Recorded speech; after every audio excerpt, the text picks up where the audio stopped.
ഇപ്പോൾ രാഷ്ട്രീയ നിരീക്ഷകൻ എ.ജി. ജോർജ് കൂടെ നമ്മോടൊപ്പം ഈ ഒരു വിഷയത്തിൽ പ്രതികരിക്കാൻ ചേരുന്നുണ്ട്. എ.ജി. ജോർജ്, ഈ നമുക്കറിയാം അറബിക്കടലിന്റെ റാണിയൊക്കെയായിരുന്നു നമ്മളെ സംസ്ഥാനത്തെ വിശേഷിപ്പിച്ചിട്ടുണ്ടായിരുന്നത്. ഈ ഒരു തലസ്ഥാനം വലിയ അടിമുടി മാറിക്കൊണ്ടിരിക്കുന്ന ഒരു സാഹചര്യം തന്നെയാണ് ഇപ്പോൾ കാണുന്നത്. ലഹരിക്ക് അടിമയായി മാറുന്ന ഒരു യുവതലമുറയാണ് ഇപ്പോൾ പുതുതായിട്ട് നമുക്കിപ്പോൾ എല്ലാ വാർത്തകളിലും നിറഞ്ഞു നിൽക്കുന്നത്. എങ്ങനെ കാണുന്നു ഈ ഒരു വിഷയത്തെ? അത്രത്തോളം നിസാരമായിട്ട് കാണേണ്ട ഒരു കാര്യമല്ല. കാരണം വലിയ തരത്തിൽ നമ്മുടെ യുവതലമുറ ഇതിന് അടിമപ്പെട്ടുകൊണ്ടിരിക്കുകയാണ്. കൂടുതൽ അന്വേഷണമൊക്കെ ഇതിന്റെ പുറകെ നടക്കുന്നുണ്ടെങ്കിൽ പോലും ഇപ്പോൾ അവസാന നിമിഷമാണ് മുഖ്യമന്ത്രിയുടെ നേതൃത്വത്തിൽ ഇതുമായി ബന്ധപ്പെട്ടൊരു യോഗം ചേർന്ന് അടിമുടി ഇത് പുറത്തു കൊണ്ടുവരാനുള്ള ഒരു നീക്കവും നടക്കുന്നത്. അറബിക്കടലിലെ റാണി എന്നതിനേക്കാളും വലിയൊരു വിശേഷണമാണല്ലോ നമ്മുടെ ഈ കൊച്ചു കേരളത്തിലെ ദൈവത്തിന്റെ സ്വന്തം നാട് എന്നുള്ളത്. ഇപ്പോ അത് ചെകുത്താന്റെ നാട് എന്ന് പറഞ്ഞാൽ പോലും മതിയാകുമെന്ന് തോന്നുന്നില്ല. അക്ഷയ സൂചിപ്പിച്ചതുപോലെ ഈ അടുത്ത കാലത്ത് കേരളം ഈ മയക്കുമരുന്നിന്റെ നീരാളിപ്പിടുത്തത്തിൽ അമരുകയാണ്. പ്രത്യേകിച്ച് യുവജനത ആകെ കൂടെ ഈ ഒരു വലിയ യുദ്ധത്തിൽ തന്നെ ചെന്നപ്പെട്ടിരിക്കുന്നുവെന്ന് വേണം പറയാൻ. ഇപ്പോൾ മുഖ്യമന്ത്രി ഒരു യോഗം വിളിച്ചുകൂട്ടാൻ പോകുന്നു എന്ന് പറയുന്നത് തീർച്ചയായും സ്വാഗതാർഹമാണ്. വിദേശിയോട് ചൊല്ലുണ്ട്, ബെറ്റർ ലേറ്റ് ദാൻ നെവർ. ഒരിക്കലും ചെയ്യാതിരിക്കുന്നതിനേക്കാൾ നല്ലതാണ് വൈകിയാണെങ്കിൽ ചെയ്യുന്നത് എന്ന്. ഏതായാലും മുഖ്യമന്ത്രിക്ക് ആ ഒരു ഉൾക്കാഴ്ച ഇപ്പോൾ ഉണ്ടായത് സ്വാഗതം ചെയ്യുന്നു. പക്ഷേ അതുകൊണ്ട് പ്രശ്നം പരിഹരിക്കാമെന്ന് വിചാരിക്കേണ്ടതില്ല. കാരണം ഇത് ഏകോപിച്ച് സർക്കാരിന്റെ നേതൃത്വത്തിൽ സർക്കാരിന്റെ പൂർണ്ണ അധികാരം ഉപയോഗിച്ചുകൊണ്ട് ഇതുമായി ബന്ധപ്പെട്ട പോലീസ് അധികാരികളും എക്സൈസ് ഉദ്യോഗസ്ഥന്മാരും പൊതുസമൂഹവും ഉണർന്ന് പ്രവർത്തിച്ചെങ്കിൽ മാത്രമേ മതിയാവുകയുള്ളൂ. അതിനകത്ത് പ്രധാനമായും കാണേണ്ടത് എക്സൈസ് ഉദ്യോഗസ്ഥന്മാരെയും പോലീസ് ഉദ്യോഗസ്ഥന്മാരെയും മുഖം നോക്കാതെ നടപടിയെടുക്കാനുള്ള സ്വാതന്ത്ര്യം അവർക്ക് അനുവദിച്ചു കൊടുക്കണം. കൊടിയുടെ നിറം നോക്കിയും അല്ലെങ്കിൽ രാഷ്ട്രീയ വിധേയത്വവും നോക്കിയിൽ പിടിക്കപ്പെടുന്ന ആളുകൾ ആരായാലും, ഒരുപക്ഷെ വിദ്യാർത്ഥികളാകാം, അല്ലെങ്കിൽ മറ്റേതെങ്കിലും പ്രസ്ഥാനങ്ങളിൽ ഇടപെട്ട് പ്രവർത്തിക്കുന്നവരാകാം, അവരെയൊക്കെ ഈ പറയുന്ന പാർട്ടിയുമായിട്ടുള്ള ബന്ധത്തിന്റെ പേരിൽ അല്ലെങ്കിൽ പാർട്ടി നേതാക്കന്മാരുടെ സംരക്ഷണത്തിന്റെ പേരിൽ അവരുടെ മേൽ നടപടിയെടുക്കാതിരുന്നാൽ ഇത് ഒരു ചർച്ചയായി മാത്രം അവസാനിക്കും. പക്ഷെ പ്രധാനമായി ചെയ്യേണ്ടത് ഇതുമായി ബന്ധപ്പെട്ട അധികാരികൾക്ക് പൂർണ്ണമായ സ്വാതന്ത്ര്യം ഇതിൽ പിടിക്കപ്പെട്ട ആളുകളെ കൈകാര്യം ചെയ്യുന്നതിൽ അല്ലെങ്കിൽ നിയമത്തിന്റെ മുന്നിൽ കൊണ്ടുവരുന്നതിൽ കൊടുക്കണം എന്നുള്ളതാണ്. അത് ചെയ്യാനായിട്ടുള്ള ഒരു തുടക്കമാണെങ്കിൽ പൊതുസമൂഹവും ഈ നീക്കത്തെ സ്വാഗതം ചെയ്യുന്ന കാര്യത്തിൽ യാതൊരു തർക്കവുമില്ല. ഇവിടെ നേരത്തെ തന്നെ ഇതുപോലെയുള്ള പ്ലാറ്റ്ഫോമിൽ പലവട്ടം പറഞ്ഞതാണ്, ഇത് കളമശ്ശേരിന്റെ ഒരു മിന്നൽ പരിശോധന കൊണ്ട് തീരുന്ന പ്രശ്നമല്ല. ഞാനിത് പല പ്ലാറ്റ്ഫോമിലും പറഞ്ഞത് കേരളത്തിന്റെ തെക്കേ അറ്റം മുതൽ വടക്കേ അറ്റം വരെയുള്ള എല്ലാ ഹോസ്റ്റലുകളും കോളേജ് ക്യാമ്പസുകളിലും മിന്നൽ പരിശോധന നടത്തി കഴിഞ്ഞാൽ നിരവധി ഇതുപോലെയുള്ള ആളുകളെ പിടിക്കാനായി സാധിക്കും. ഇപ്പോൾ കേരളത്തിലെ സർക്കാർ ഹോസ്റ്റലുകളെല്ലാം ഒരുതരം അനാഥമായി കിടക്കുകയാണ്. കാരണം അവിടെ പൂർണ്ണ സമയ റെസിഡൻഷ്യൽ വാർഡന്മാരില്ല. അവിടെ താമസിക്കുന്ന കുട്ടികൾ ആരാണ്, വന്നു പോകുന്നത് ആരാണ് എന്ന് രാത്രി കാലങ്ങളിൽ പരിശോധിക്കാൻ ഫലകരമായിട്ടുള്ള യാതൊരു സംവിധാനവും പ്രവർത്തിക്കുന്നില്ല. അവിടെ വാർഡന്മാരോ അസിസ്റ്റന്റ് വാർഡന്മാരോ സെക്യൂരിറ്റി ഉദ്യോഗസ്ഥന്മാരോ ഇല്ല. അവിടെ പലപ്പോഴും അനധികൃതമായി താമസിക്കുന്ന ഹോസ്റ്റൽ ഒരിക്കലും കയറാൻ യോഗ്യതയില്ലാത്ത മുൻ വിദ്യാർത്ഥികൾ, അതുപോലെ പുറത്തു നിന്നുള്ള ആളുകളൊക്കെ താമസിക്കുന്നുണ്ട്. അതാണല്ലോ ഇപ്പോൾ കളമശ്ശേരിയിൽ കണ്ടെത്തിയത്.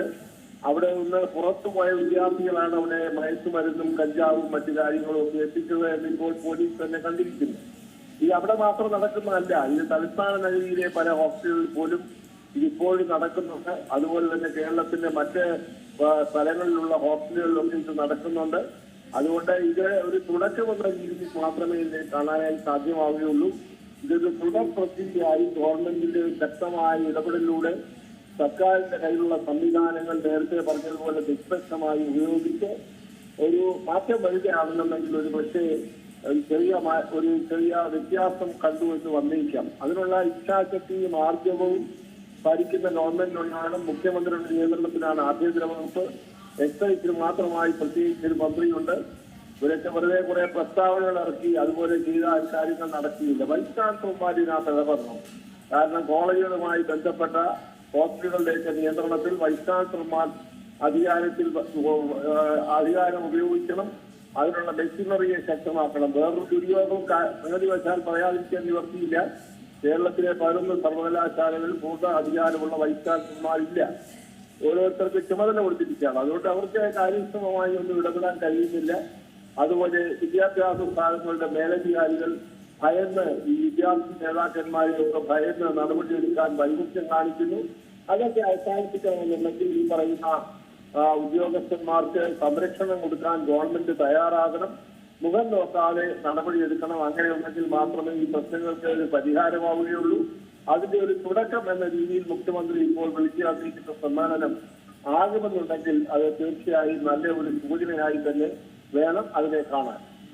ഈ നമുക്കറിയാം ഇപ്പോൾ സംസ്ഥാനത്തേക്ക് നിരവധി എന്താ പറയുക കുട്ടികളിലടക്കം എത്തുന്നതും മുതിർന്നവരിലേക്കൊക്കെ എത്തുന്നത് വലിയ തരത്തിലുള്ള കേട്ടുകേൾവി പോലും ഇല്ലാത്ത രാസലഹരി വസ്തുക്കളാണ്. ഇതൊക്കെ ഒഴുകുന്നത് വലിയ തരത്തിലുള്ള ഇതിനു പുറകെ വലിയൊരു കണ്ണികൾ പ്രവർത്തിക്കുന്നുണ്ട്. ആ കണ്ണികളിലേക്ക് എത്താൻ ഈ സർക്കാരിന് സാധിക്കുമെന്ന് താങ്കൾക്ക് തോന്നുന്നുണ്ടോ? തീർച്ചയായിട്ടും അക്ഷയ ഇതിനകത്ത് ഒരു പ്രധാനപ്പെട്ട ആണ് അന്യ സംസ്ഥാന തൊഴിലാളികൾ. ഇതൊക്കെ ഇന്ത്യയിൽ പല സംസ്ഥാനങ്ങളിൽ നിന്ന് ഏതാണ്ട് ഞാൻ മനസ്സിലാക്കുന്നത് 30 ലക്ഷത്തിലധികം അന്യ സംസ്ഥാന തൊഴിലാളികൾ കേരളത്തിൽ പ്രവർത്തിക്കുന്നുണ്ട്. അവർ ഇതിന്റെ പ്രധാനപ്പെട്ട ഒരു കാര്യമാണ്.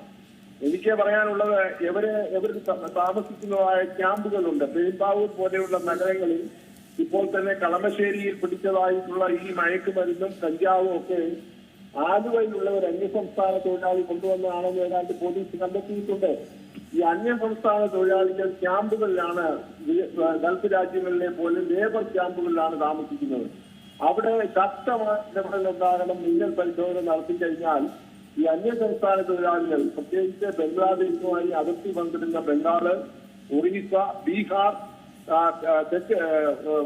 വടക്ക് കിഴക്കൻ സംസ്ഥാനമായ അസം തുടങ്ങിയ സ്ഥലങ്ങളിൽ നിന്നൊക്കെ ഇത് ഭൂട്ടാനിൽ നിന്നും നേപ്പാളിൽ നിന്നും അഫ്ഗാനിസ്ഥാനിൽ നിന്നും ഒക്കെ വരുന്ന സാധനങ്ങളാണ് ഈ MDMA എന്നൊക്കെ പറയുന്ന കാര്യങ്ങൾ. അതുകൊണ്ട് ഇതൊരു ലോകവ്യാപകമായി ഉള്ള ഒരു സമ്പ്രദായമാണ്. അതുകൊണ്ട് ഇതിന്റെ പ്രഭവ കേന്ദ്രങ്ങളെ കണ്ടുപിടിക്കണമെന്നുണ്ടെങ്കിൽ ഈ പറയുന്ന ലേബർ ക്യാമ്പുകൾ ഇതുപോലെ മിന്നൽ പരിശോധന നടത്തണം. അവർ താമസിക്കുന്ന ഇടങ്ങളിൽ പരിശോധിക്കണം. ഇവർ വരുന്ന ട്രെയിനുകളിലൊക്കെ കൂട്ടമായി വരുമ്പോൾ അവരുടെ ലഗേജ് പരിശോധിക്കാനുള്ള സംവിധാനം ഉണ്ടാക്കണം. അത് വലിയ വ്യാപകമായ ഒരു റെയ്ഡിൽ കൂടെ മാത്രമേ ഇത് കുറച്ചെങ്കിലും പരിഹരിക്കാൻ ഒക്കുള്ളൂ. വിദ്യാർത്ഥികൾക്കൊക്കെ കിട്ടുന്നത് ഇതുപോലെയുള്ള കോഴ്സിംഗാണ്. അപ്പൊ അതിന്റെ പ്രഭവ കേന്ദ്രത്തിലും ഇത് തടയണം. ഇപ്പൊ അച്ഛയെ സൂചിപ്പിച്ചതുപോലെ തന്നെ ഈ ഹോസ്റ്റലുകളിൽ മാത്രം ഇത് ഒതുക്കി നിർത്തേണ്ടതല്ല. ഹോസ്റ്റലുകൾക്ക് കിട്ടുന്ന സാധനങ്ങൾ അവർ വിതരണം ചെയ്യുന്നു, ഉപയോഗിക്കുന്നു. ഇത് എവിടെ നിന്ന് വരുന്നു എന്നത് ഇതിനോടൊപ്പം തന്നെ കണ്ടുപിടിക്കേണ്ടതുണ്ട്. അതിനകത്ത് അന്യ സംസ്ഥാന തൊഴിലാളി ക്യാമ്പുകൾ അടിയന്തരമായി റെയ്ഡ് ചെയ്ത് അല്ലെങ്കിൽ മിന്നൽ പരിശോധന നടത്തി അവർക്ക് ഒരു ശക്തമായ സന്ദേശം കൊടുക്കുന്നതിനും അച്ഛയെ ചോദിച്ച ചോദ്യത്തിന്റെ ഉത്തരമായി പറയാൻ ഞാൻ ആഗ്രഹിക്കുന്നു. ഒരു കാര്യം കൂടെ, ഇപ്പോൾ നമുക്കറിയാം ഒരു ക്ലീൻ സ്റ്റേറ്റ് ഓപ്പറേഷൻ തന്നെയാണ് സർക്കാർ മുൻകൈ എടുക്കുന്നത്. ഇതുമായി ബന്ധപ്പെട്ട് വ്യാപകമായ പരിശോധനകളും എല്ലാം തന്നെയാണ് അതിർത്തിയിലും അല്ലെങ്കിൽ ചെക്ക് പോസ്റ്റുകളിൽ അല്ലെങ്കിൽ ഹോസ്റ്റലുകളിൽ അല്ലെങ്കിൽ ഇതുമായി കേന്ദ്രീകരിച്ച് നടക്കുന്ന സംശയം തോന്നുന്ന ഇടങ്ങളിലെല്ലാം പോലീസ് നടത്താൻ പോകുന്നത്. പക്ഷേ ഇതൊക്കെ കുറച്ചുകൂടെ മുൻപേ ചെയ്യേണ്ട ഒരു കാര്യമായിരുന്നില്ലെന്ന് തോന്നില്ലേ? കാരണം എല്ലാം നടന്നതിന് ശേഷം മാത്രം ഇത്തരത്തിലൊരു നടപടി എടുക്കുന്നത് വൈകിപ്പോന്ന ഒരു വിവേകമായി തോന്നില്ലേ?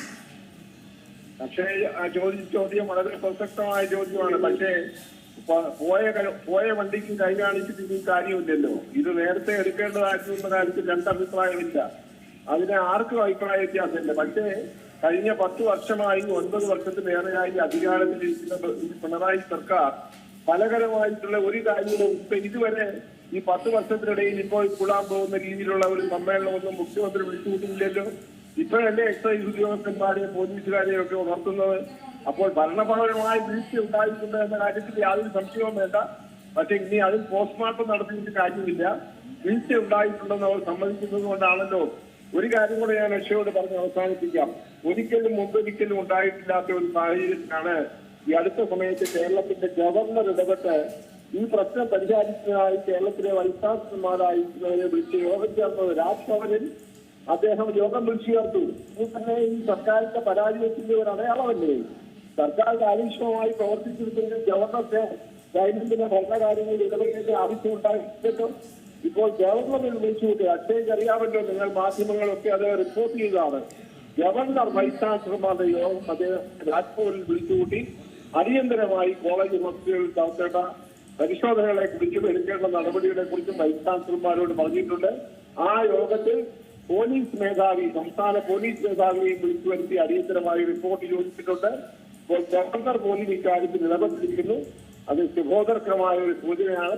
സർക്കാരിന്റെ അത് പരാജയമാണെന്ന് പരോക്ഷമായി അത് സൂചിപ്പിക്കുകയും ചെയ്യുന്നു. അതുകൊണ്ട് അക്ഷയ് ചോദിച്ചതുപോലെ ഇത് വളരെ നേരത്തെ ചെയ്യേണ്ടതായിരുന്നു. അതുകൊണ്ട് ഞാൻ മുമ്പേ പറഞ്ഞ പഴമൊഴി ആവർത്തിക്കുകയാണ്, ബെറ്റർ ലേറ്റ് ദാൻ നെവർ.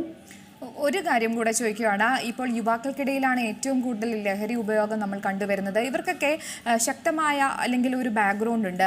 ഇവർക്കൊക്കെ ഉള്ളിൽ എന്ത് സംഭവിച്ചാലും അവരെ പാർട്ടി രക്ഷിക്കുമെന്നുള്ള ഒരു ചിന്ത, അതൊക്കെ തന്നെയായിരിക്കുമോ ഈ രാഷ്ട്രീയക്കാർക്കിടയിലും ഈ ലഹരി ഉപയോഗവുമായി ബന്ധപ്പെട്ട കേസുകൾ നിരവധി ആളുകളാണ്. ഇപ്പോൾ കളമശ്ശേരി കേസ് തന്നെ എടുക്കുകയാണെങ്കിൽ അതൊക്കെ ഒരു പാർട്ടിയുമായി ബന്ധപ്പെട്ട് പോവുകയാണ് കേസ്. പക്ഷേ അത് നേരത്തെ ഞാൻ സൂചിപ്പിച്ചല്ലോ, ഇതിനകത്ത് മുഖം നോക്കാതെയും കൊടിയുടെ നിറം നോക്കാതെയും നടപടികൾ എടുക്കാൻ ആർജവമുള്ള പോലീസ് ഉദ്യോഗസ്ഥന്മാരും എക്സൈസ് ഉദ്യോഗസ്ഥന്മാരും നമ്മുടെ സംസ്ഥാനത്തുണ്ട്. പക്ഷേ അവർക്ക് ആവശ്യമായിട്ടുള്ള പിന്തുണ കൊടുക്കണം. ഇവിടെ ഏറ്റവും ഒടുവിൽ കേട്ടത് അക്ഷയ പറഞ്ഞതുകൊണ്ട് പറയുകയാണ്, കളമശ്ശേരിയിൽ പിടിക്കപ്പെട്ട വിദ്യാർത്ഥികളെ ജാമ്യത്തിൽ ഇറക്കാൻ വേണ്ടി നേതാക്കന്മാർ അവിടെ വട്ടം കറങ്ങിയിരുന്നു. സംഗതി പന്തിയല്ല എന്ന് കണ്ട് അവിടെ പോയെന്നാണ് ഒരു വാർത്ത. അപ്പോൾ ഈ പോലീസ് ഉദ്യോഗസ്ഥന്മാരെ വേണ്ട രീതിയിൽ സ്വാതന്ത്ര്യത്തോടെ അവരുടെ അധികാരം ഉപയോഗിക്കാൻ അനുവദിക്കുന്നില്ല എന്നുണ്ടെങ്കിൽ ഈ പറയുന്ന സമ്മേളനങ്ങൾക്ക് വെറും പ്രഹസനമായി തിരികെയുള്ളൂ. ഇതിനകത്ത് അക്ഷയ സൂചിപ്പിച്ചതുപോലെ രാഷ്ട്രീയ നേതാക്കന്മാരുടെ പിന്തുണയുണ്ട്, സംരക്ഷണമുണ്ട്. ഞാൻ ഒന്നുകൂടെ പറയട്ടെ, നമ്മുടെ സിനിമാ ലോകം, ഞാൻ സിനിമയിൽ പ്രവർത്തിക്കുന്ന എല്ലാവരോടുമുള്ള ആദരവോടുകൂടി പറയുന്നു, സിനിമയിലെ ഷൂട്ടിംഗ് സൈറ്റുകളിലൊക്കെ ഇപ്പൊ അടുത്ത സമയത്ത് അക്ഷയും നിങ്ങളുടെ ചാനൽ റിപ്പോർട്ട് ചെയ്യുകയാണല്ലോ, ഒരു മേക്കപ്പ് മാൻ വാഗമൺ എന്ന് പറയുന്ന ഒരു ഷൂട്ടിംഗ് സ്ഥലത്തേക്ക് പോകുന്നിടത്ത് അദ്ദേഹത്തിന്റെ കയ്യിൽ നിന്ന് മയക്കുമരുന്ന് കിലോ കണക്കിന് പിടികൂടി. അതൊക്കെ നിങ്ങൾ റിപ്പോർട്ട് ചെയ്തല്ലോ. അത് എവിടെ കൊണ്ടുപോകായിരുന്നു? അദ്ദേഹം തന്നെ പറയുന്നു, വാഗമണ്ണിൽ ചുറ്റി നടക്കുന്ന ഓപ്പൺ എയർ ലൊക്കേഷനിലേക്ക് കൊണ്ടുപോകാനാണ് അദ്ദേഹം ഇത് സംഭരിച്ചുകൊണ്ട് വന്നത്. അപ്പൊ സമസ്ത മേഖലകളിൽ ഇതിന്റെ സ്വാധീനമുണ്ട്.